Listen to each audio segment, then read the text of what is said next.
I think that, we try and always do things from a new place. I mean, it's important to know what you're doing, but I think the kind of aspect of improvising and, pushing the boat out every time you do it is really important. I think with everything, it's like you have to find your own language, like you have to make your own interpretations of things that are very much handed down, maybe from your family or where you come from.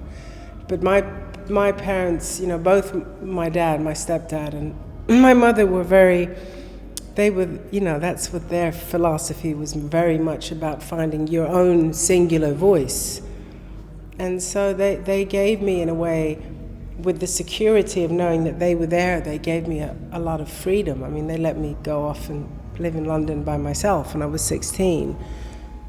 But I think also I grew up in an environment where the music and the art that they were making was always around my family. It wasn't something that they took away and separated from me and my brother's upbringing. It was like, as important as food, So I now, like, more and more, in a way, I can really appreciate, like, what that means, like my heritage, and that it's, like I've taken my own journey, but it's always been with me and made my journey possible. And now I can, see that.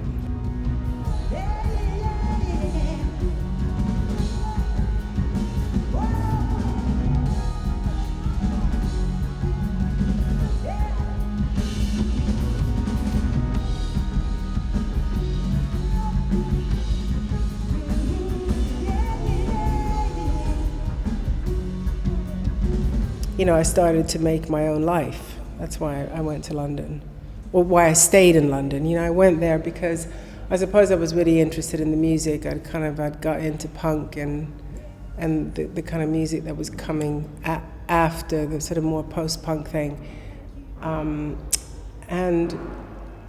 I just made friends there and kind of found my people really quickly and felt very free there and not judged.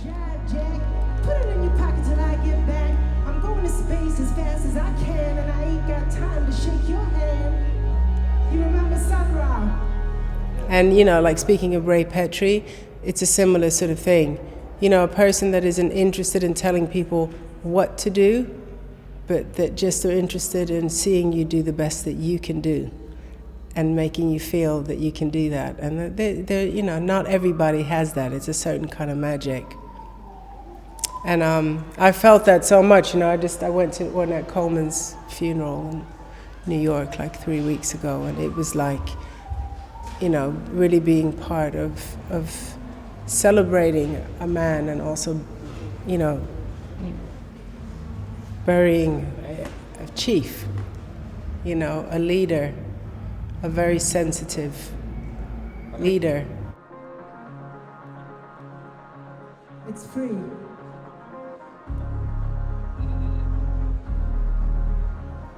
My mic sounds nice, check one.